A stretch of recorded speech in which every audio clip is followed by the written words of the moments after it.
Bonjour et bienvenue dans une nouvelle vidéo de l'été. Aujourd'hui, je vais reprendre le concept de l'Oliphant qui avait fait une vidéo l'année dernière et qui en a fait une cette année sur la façon de consommer les livres et la façon de comment je lis. Voilà, elle c'est comment je lis, j'ai mon PC juste à côté donc comme ça j'ai un petit peu les thèmes. Donc je vais pouvoir vous répondre sur comment je lis moi. Alors j'en avais déjà parlé parce que vous savez que j'ai des carnets de lecture.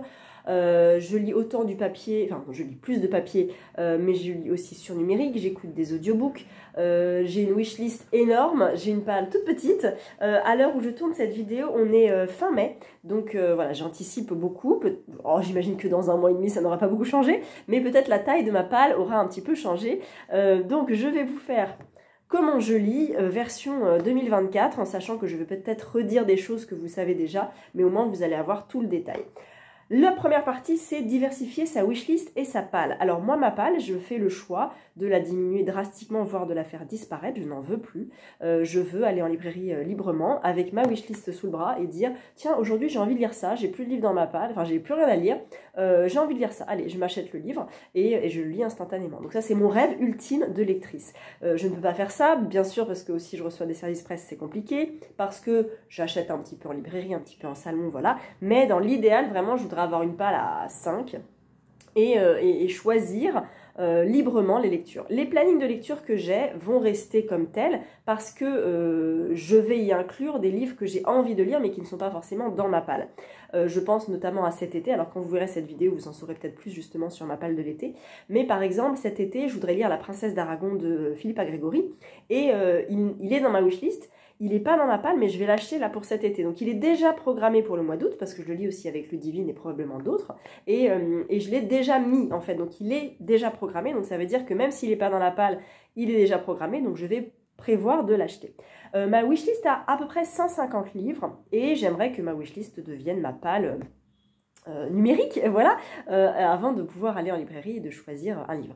En sachant que c'est quand même hyper aléatoire et qu'il y a quand même énormément de choix, que je reçois des services presse et qu'il y en a beaucoup qui me font envie, il y en a qui me font pas du tout envie, mais ils me font pas envie tout de suite, parce que j'ai quand même envie de les lire, mais peut-être l'année prochaine. C'est pour ça que j'ai une palle non prioritaire qui actuellement se compose de une dizaine de livres. Alors je vais vous dire exactement, comme ça j'ai accès à tout. Je suis sur Evernote pour mes palles, pour mes plannings de lecture et pour les organisations des salons, des choses comme ça. Oh là là, qu'est-ce qu'il me met comme pub?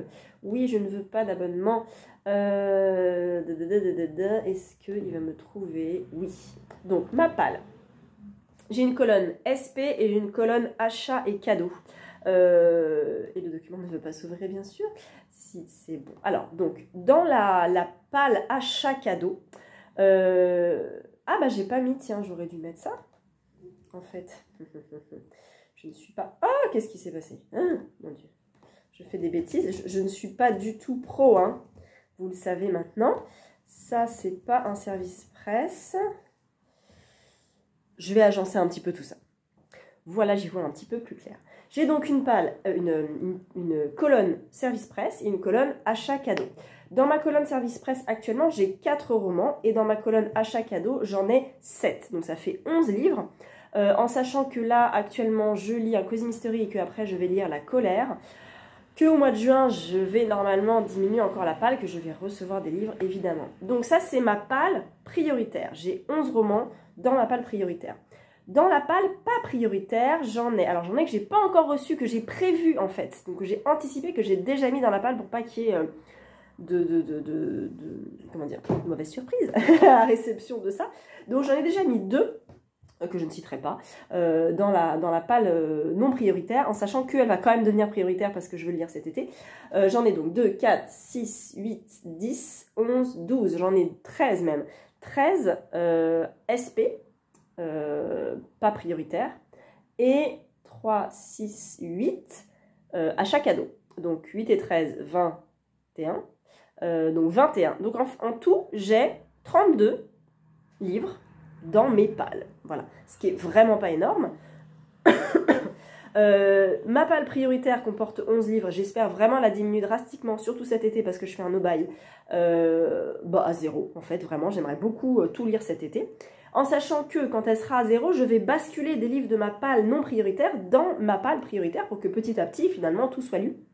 mais que je transforme pas ma palle non prioritaire en palle immédiatement prioritaire, parce qu'il y a quand même des livres dont je sais que je ne les lirai pas tout de suite en fait. Par exemple, je vois Les Prisonniers de la Liberté de Luca Di Fulvio, ça fait des années que je l'ai dans ma palle, je veux le lire, mais je ne vais pas le lire cette année en fait. Mon autre famille de Armestine Maupin, je veux le lire à la fin des Chroniques de San Francisco. Là, je vais lire le tome 4 cet été. Il y en a 8, ça ne sert à rien que je me fasse spoiler des choses qui se passent dans ces chroniques en lisant Mon autre famille avant. Donc pareil, je vais le lire dans 4 ans, peut-être, quand j'aurai fini, puisque j'en lis un par été. Donc voilà, je les laisse dans la palle non prioritaire, mais petit à petit, je bascule des livres de la palle non prioritaire vers la palle prioritaire. Donc ça, c'était pour la wishlist et la palle. La deuxième catégorie, c'est, selon l'Olifant, parce qu'elle est comme ça, c'est lire en anglais. Je ne vais pas trop développer, mais dans mes objectifs 2024, je souhaite lire 2 romans en anglais. Je l'ai fait l'an dernier, j'en ai lu 2. Et je veux réitérer ça parce que c'était vraiment une bonne expérience. Donc les 2 que j'ai choisis cette année, c'est The Midnight Library de Matt Haig, je crois, et The Bookshop on the Shore de Jenny Colgan. Ces 2-là seront lus. Un cet été, l'autre peut-être un peu plus tard. Il y en a un qui est plus gros que l'autre, mais on a dit que le Jenny Colgan avait beaucoup de dialogue visiblement, donc je croise les doigts pour le dévorer. Il est gros, hein, 400 pages, j'ai jamais fait, écrit tout petit comme ça, j'ai un peu peur, mais je vais me faire confiance, je vais prendre 10 jours s'il faut de mon planning de lecture pour ne lire que ça, pour vraiment me concentrer là-dessus. Et je veux donc lire ces 2 livres-là en anglais. Je peux pas en lire plus, je pourrais le faire, mais je pourrais le faire. Peut-être 2025. Si j'ai plus de palle, si je me mets un petit coup de pied aux fesses, je peux peut-être en lire 3, voire 4, mais bon, pourquoi pas. Parce qu'il y en a plein finalement en anglais qui me tentent et qui sont tout à fait accessibles, donc voilà, à voir pour ça. Lire des nouveautés. Alors, grand débat, je reçois des nouveautés parce que je reçois des services presse, donc je lis aussi des nouveautés. J'aime lire des nouveautés des auteurs que je suis, que j'aime suivre. Par exemple, je vois le R.J. Ellory là, j'aime beaucoup suivre cet auteur et lire cet auteur, donc j'aime bien lire les nouveautés aussi de cet auteur. Mais je ne me sens pas contrainte et forcée de le faire. Quand je reçois des services presse, c'est la plupart du temps des choses que je n'ai pas choisies, qu'on m'a proposées, ou alors qu'on ne m'a même pas proposé, qu'on m'a envoyé directement, et donc je ne suis pas tenue de les lire. Il y a des nouveautés pour lesquelles je vais quand même me mettre un petit coup de pied aux fesses, notamment Virginie Grimaldi, parce que c'est évident que je l'attends à chaque fois, Serena Giuliano, là il y a Manchette et Niemiec qui sortent un nouveau roman, je vais essayer de le lire avant la sortie aussi, des titres de Cosy Mystery aussi, notamment du Cherche Midi. Donc il y a pas mal de choses comme ça au niveau des nouveautés que je vais essayer vraiment de caler rapidement pour vous les chroniquer dans le courant de la sortie pour vous donner mon avis, parce que c'est des titres qui me font très envie et qui, je sais, vous les attendez aussi et vous attendez mon avis sur ces titres-là. Mais je sais que si je le fais pas, c'est pas grave. C'est probablement des titres qui n'ont pas forcément besoin de moi pour être vendus. Je pense à Virginie Grimaldi évidemment, mais voilà, moi ça me fait plaisir aussi, mais je ne me mets pas de pression par rapport aux nouveautés. Ensuite, acheter neuf. Alors, depuis l'an dernier, j'ai toujours un petit tableau. Alors ça, c'est sur Google Drive. Je tiens un tableur depuis 2018, je crois. Depuis quand je tiens un tableur? 2019. Allez, ouvre-toi. Oh là là, la Wi-Fi en ce moment, c'est un peu n'importe quoi. Donc, je tiens un tableur depuis plusieurs années. Dans lequel je note toutes mes lectures de l'année avec le... Alors, au début, je notais le nombre de pages... Ah non, 2020, pardon, 2020. Donc, c'est la 5e année, 2020, 2021, 2024. Au tout début, je notais la date de lecture, donc janvier, février, tout ça. Le nombre de pages, je mettais donc le titre, l'auteur, l'éditeur, le format, si c'est un SP ou non, le genre aussi, si c'est un homme ou une femme, et la note que j'attribuais. Et comme ça, j'avais un petit camembert où je voyais le nombre de SP, le format, qu'est-ce que je disais en plus, enfin le plus, etc., etc. Au fur et à mesure des années, j'ai enlevé certaines catégories pour ne garder que le titre, l'auteur ou l'autrice, l'éditeur, le format, grand format ou poche, l'état, neuf ou occasion, si c'est un SP ou non, si c'est un homme ou une femme, et les notes. Donc comme ça, moi j'y vais plus clair au niveau de mes coups de cœur parce que je les mets en rouge, coups de foudre même parce que je mets 19 ou 20. Si c'est un homme ou une femme, je vois là actuellement fin mai, par exemple, que j'ai lu 71% de femmes, que j'ai lu 56% de SP, donc plus de SP que de livres de ma palle perso, que je lis un peu plus en grand format à 49% et en poche à 45%. Ça, je vous ferai peut-être le bilan de mi-année aussi, donc je ne vais pas trop vous en dire. Et au niveau de l'état du livre, acheter neuf, c'est un budget. J'essaie de prioriser les achats d'occasion parce que, comme je vous le disais, je ne lis pas que des nouveautés et qu'il y a des livres qui sont sortis depuis un petit moment, qui sont sortis en poche et que je peux tout à fait acheter d'occasion. Donc j'essaie, je passe par des sites comme Rakuten notamment pour les occasions. Sinon, bah, des fois en boîte à livres, je trouve des trucs. Je vais plus trop chez Gibert, j'avoue.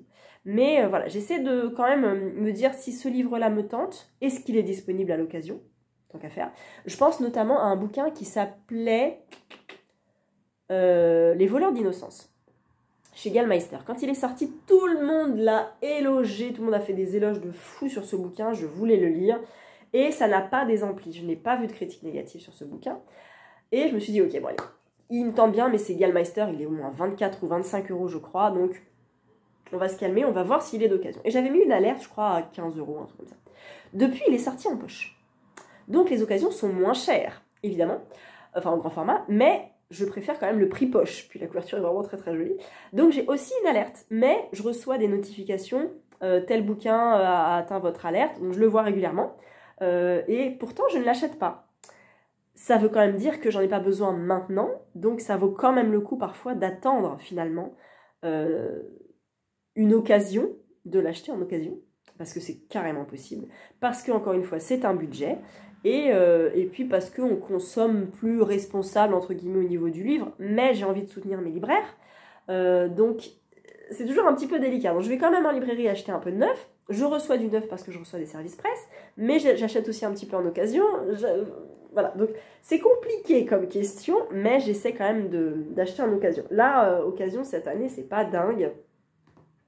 J'étais à combien? Pour l'instant, je suis à 16%. Bon. L'an dernier, j'étais à combien?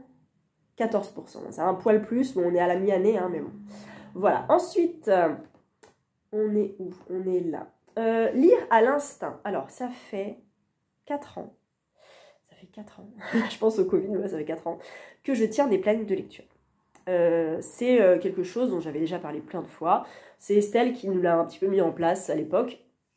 Quand on faisait des lives tous les vendredis, on avait du temps à l'époque. Là, on n'a plus le temps du tout. Et elle, en fait, elle avait aussi un document. C'est elle qui m'a mis donné l'envie, en fait, d'avoir Evernote, parce que c'est un logiciel et même un site qui est vraiment pratique. Elle avait son tableur par mois. Elle met ses bouquins qu'elle souhaite lire sans forcément de date. Mais elle dit, voilà, tel mois, je veux lire ça, ça, ça, ça, ça. Elle les coche au fur et à mesure. Et moi, je me suis dit, ok, bah écoute, on va essayer ça. Et effectivement, parce qu'on se faisait pendant les lives des plannings de lecture pour les lectures communes. Donc, au fur et à mesure des lectures communes, on en faisait beaucoup. Donc, il fallait respecter un petit peu le planning, quoi, pour les autres. Donc, il s'est mis en place un planning de lecture. Et puis, bah, en fait, moi, j'ai continué ça. J'ai gardé ça. J'ai mis des dates à chaque fois. Et puis, j'ai essayé d'agencer mon planning de lecture comme ça. Donc, c'est vrai que lire à l'instinct, c'est un peu plus rare chez moi maintenant. Mais ça me convient très bien de ne pas lire à l'instinct. Parce que tout ce qui est dans ma palle, tout ce qui est dans mes plannings de lecture me tente. Et j'ai pas de surprise parce que même si je me dis, par exemple, allez, j'en vois un, là, je vois le Aurélie Dupont. Voilà. Imaginons, je suis en train de lire mon bouquin, là, je l'ai fini. Je vais pas me dire, ah bah tiens, je vais sortir le Aurélie Dupont maintenant. Bah non, puisque de toute façon, il est programmé dans 3 semaines. Ça sert à rien que je le sorte maintenant. Voilà. Et j'ai pas envie de lire plus à l'instinct que ça. Sauf grosse exception, avance de 2-3 jours sur le planning, allez, qu'est-ce que je lis? Et même parfois, ça me fait un peu peur, parce que je me dis, alors, qu'est-ce que je peux sortir dans ma palle qui va rentrer pendant 3 jours dans mon planning de lecture? Il faut moins de 400 pages, il faut... Donc, il y a quand même des critères que je m'impose. C'est pas une pression, mais c'est juste que je fais attention à ça. Donc, lire à l'instinct, ouais, mais pas trop quand même. J'aime bien les plannings de lecture. Lire sur liseuse, bien sûr, avec grand plaisir. Alors là, je vous en ai pas parlé parce que c'est pas encore mon anniversaire et je suis pas censée l'avoir ouvert, mais je reçois pour mon anniversaire la Kobo Clara Black and White, qui est une nouvelle liseuse. Enfin, elle n'est pas si nouvelle que ça. Elle fait exactement la même taille que ma Kobo actuelle, qui est une Aura 2e édition, sauf qu'elle lit les livres audio. Et ça, c'est trop bien parce que j'ai un abonnement Kobo et ça va être très très pratique. La mienne a 7 ans et demi. Elle a vraiment, vraiment bien tenu. Il y a eu un bug au moment du Covid, ça devait être en 2021, où j'ai dû la reformater, je ne sais pas pourquoi. Il y a eu un bug, j'ai perdu une partie des livres, bon c'est pas très très grave, sur le coup j'étais très énervée, mais bon finalement ça va. Et finalement je me suis dit, allez c'est quand même l'occasion. Donc voilà, j'ai sauté le pas, même si je m'étais dit, j'ai pas besoin d'une nouvelle liseuse, là le fait qu'il y ait les livres audio dessus, quand même pas mal. Donc voilà, je suis assez contente de... J'imagine que je suis contente à l'heure actuelle de ma liseuse, mais je vais être encore plus contente de ma nouvelle liseuse, parce qu'en plus c'est le même format. Elle n'est pas plus grande, j'aime pas les boutons sur le côté de Kobo. Je veux pas plus grand, je veux pas plus petit, je veux pas couleur, je veux pas avec un stylet, non, je veux juste une liseuse basique qui lit des livres numériques, et les Kobo e-book, enfin les Kobo... audio, c'est encore mieux. Donc c'est le petit plus, et j'espère garder celle-ci aussi longtemps que la précédente, quoi. Je vais quand même garder l'autre, au cas où, voilà. Mais en tout cas, j'aurai la nouvelle liseuse. Et donc, oui, je lis sur liseuse également. Alors, ça m'arrive de lire des classiques sur liseuse, et ça m'arrive aussi, je vais pas parler, si parce qu'elle parle pas numérique, mais je vais parler liseuse et lecture numérique, parce que ça m'arrive aussi de lire sur le téléphone. Quand j'ai fini un livre, ou quand je sais que sur mon trajet, je finis un livre, plutôt que de prendre le gros bouquin que je vais prendre par la suite, j'essaie de voir s'il est soit sur Glose, soit sur Kobo Livre, enfin sur Play Livre. En général, il y a 10%, donc il y a le début, et ça peut me faire un trajet. Si c'est 10% de 400 pages, ça fait 40 pages. Ça peut me faire une partie de mon trajet, comme ça j'avance, et je ne suis pas obligée de me trimballer le gros bouquin dans mon sac qui est déjà bien chargé quand je vais au boulot et que je prends les transports. Là, au moins, j'ai sur le téléphone. J'ai pas de problème à lire sur le téléphone, et j'ai même la possibilité, ce qui est rigolo, bon, c'est intelligence artificielle un petit peu, mais d'écouter en fait ce passage-là à l'audio. Attendez, ah non, ça va. C'est-à-dire que sur Glose, quand faudrait que je vous montre, je sais pas si ça se fait aussi sur le site. Sur Glose, en fait, et sur Play Livre aussi, on a, sur les 3 petits points, une possibilité de lire à l'audio, ce qu'on est en train, enfin d'écouter à l'audio ce qu'on est en train de lire. Donc je ne sais pas si ça se fait sur le site, mais par exemple, là, j'avais le début des Somnambules. Non, je peux pas.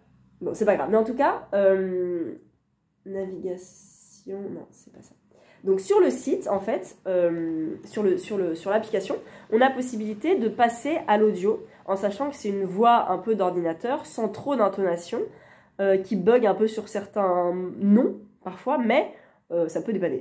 Voilà, ça m'est déjà arrivé d'écouter le début d'un bouquin en audio sur Glose ou sur Google Play Livre, audio ChatGPT ou audio intelligence artificielle, bref. Voilà, je sais que c'est un peu à double tranchant, mais je m'en sers assez rarement, mais au moins il y a cette possibilité-là, donc c'est assez rigolo. Donc ça, c'était pour lire sur liseuse, je lis donc aussi en numérique, comme vous l'avez compris. Abandonner un livre. Alors, j'ai moins de mal à abandonner un livre quand c'est un SP que je n'ai pas demandé, qu'on m'a envoyé, que j'ai tenté, plutôt qu'un livre que j'ai moi-même acheté, peut-être même fait dédicacer. Là, je suis un petit peu plus embêtée. Mais j'abandonne un livre. Ça m'arrive, oui, ça m'arrive. Quand je regarde sur Livre Addict, depuis le début, j'en ai abandonné 65. On a regardé avec les filles la dernière fois du club de lecture, j'en ai abandonné 65, c'est quand même pas mal. Mais sur 1300 livres que j'ai lus en 8 ans, 9 ans, quoi. Donc ça va. Et abandonner un livre n'est pas un problème pour moi, parce qu'il y en a tellement d'autres et que j'ai pas envie de me forcer. Et que c'est propre à chacun, que même si 50 personnes me disent « Ah mais si, continue, continue », et que moi, bah, finalement, j'arrive pas à accrocher, je me dis que c'est pas le bon moment, donc je préfère l'abandonner. Voilà, donc abandonner un livre, ça ne me pose pas trop de problèmes en général. Noter ses lectures. Oui, je note mes lectures sur Livre Addict, sur 20. Je reporte cette note donc sur mon Google Drive et aussi sur mon carnet de lecture de Séverine. Il est bien ce livre, elle a des étoiles, elle a 5 étoiles, donc quand c'est un coup de foudre, je colorie les 5 étoiles et je rajoute un petit cœur à côté pour dire c'est vraiment le coup de foudre. Quand c'est 17, je mets 4 étoiles et demie. Quand c'est 18, je mets 5 étoiles. Quand c'est un peu moins, je mets 4 étoiles. Je crois que j'ai mis une fois la 3 étoiles, il me semble. Mais voilà, sinon, alors, c'est juste pour moi de les noter parce que je me dis que dans 5 ou 10 ans ou 20 ans, je saurais peut-être plus exactement ce que j'en ai pensé. Donc, j'aime bien cette petite note. Voilà. Je sais qu'il y en a qui n'aiment pas noter leurs livres parce que c'est trop scolaire, tout ça. Moi, je le fais depuis le début, donc depuis sur Livre Addict depuis 2015. Et ça me pose aucun souci. Babelio, en fait, j'aime pas quand c'est sur 5. C'est délicat sur 5. Je préfère sur 20, ça laisse une plus grande marge. Quoique je mets toujours les mêmes notes finalement. C'est rare que je mette moins de 16. Je mets un peu 16, je mets beaucoup 17 parce que maintenant je sais choisir mes lectures aussi, donc je sais ce qui va me plaire. Je mets pas mal 18, rarement 19-20, j'ai quand même c'est mes coups de foudre de l'année, voilà. L'an dernier j'en avais eu 11 il me semble, ou 14, je sais plus.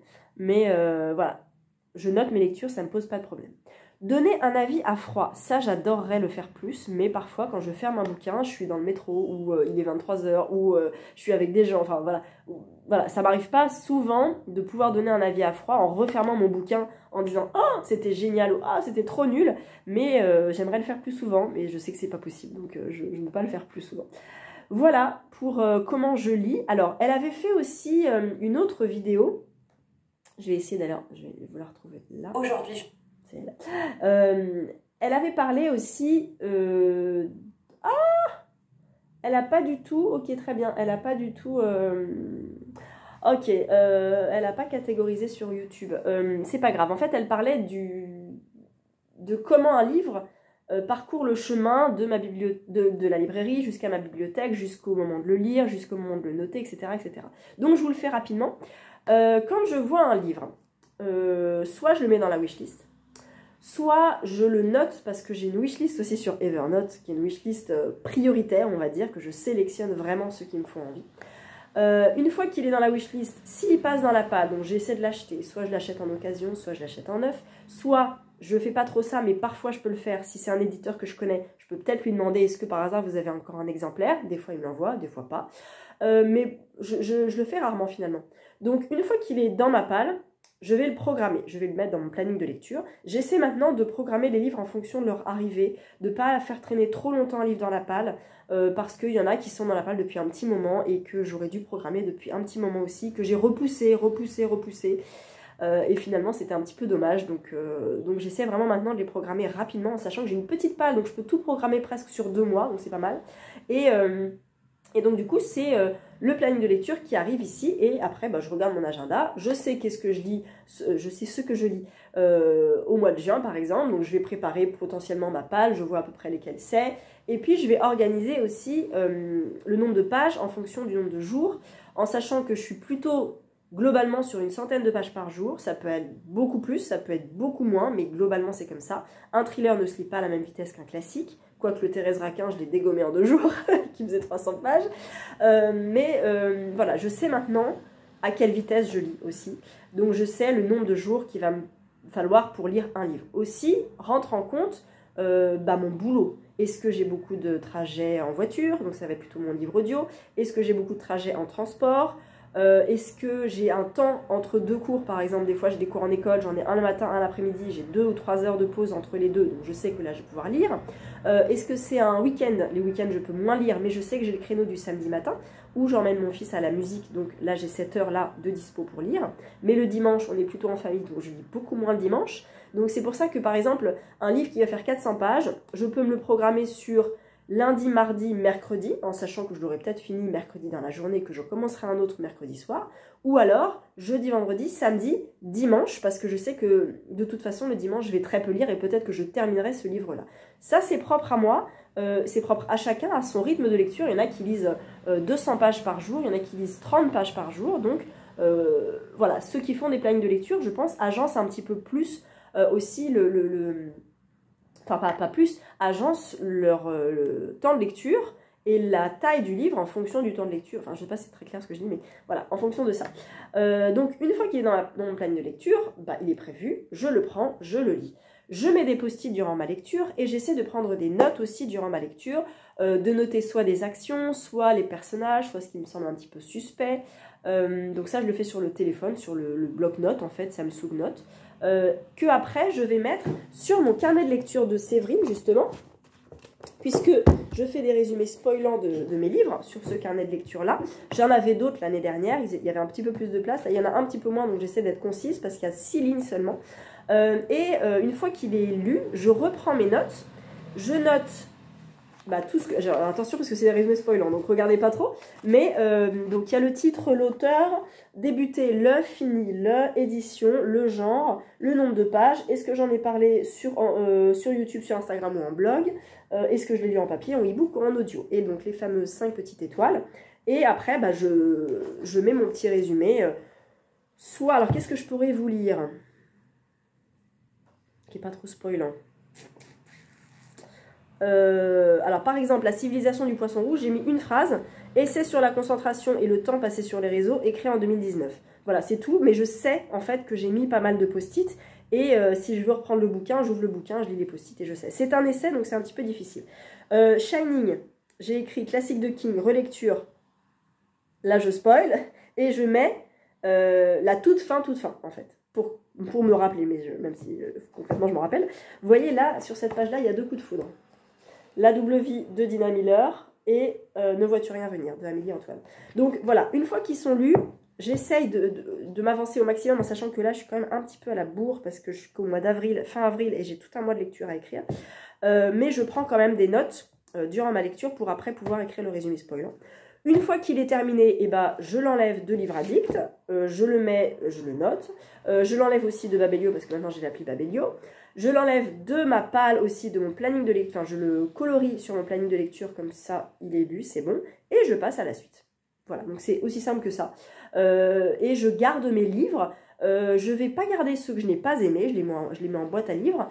Je vais ranger, alors j'ai les bibliothèques grand format, j'ai les bibliothèques poche, je range. Et puis après, voilà, il est rangé et je passe à la suite. Voilà pour mon organisation livresque. N'hésitez pas si vous avez des questions. N'hésitez pas à reprendre ce thème, si vous avez une chaîne YouTube peut-être, ou un compte Instagram, ou un blog, tout ça. Donnez-moi les liens, comme ça j'irai voir aussi vos organisations. Et encore une fois, c'est propre à chacun, hein. Chacun a son organisation, c'est différent pour tout le monde. Et il y en a qui font que à l'instinct, il y en a qui achètent que de l'occasion, il y en a qui vont que dans les boîtes à livres, il y en a qui achètent que du neuf, il y en a qui n'ont pas du tout de planning de lecture, il y en a qui n'ont que des plannings de lecture, il y en a qui reçoivent plein de SP, il y en a qui ne reçoivent pas du tout. Donc, je ne suis pas l'exemple, je suis une personne, une lectrice parmi tant d'autres. Et comme ça, voilà, vous avez un petit peu mon organisation. Voilà, j'espère que je vous ai tout dit. Et puis, je vous retrouve dans une prochaine vidéo. À bientôt!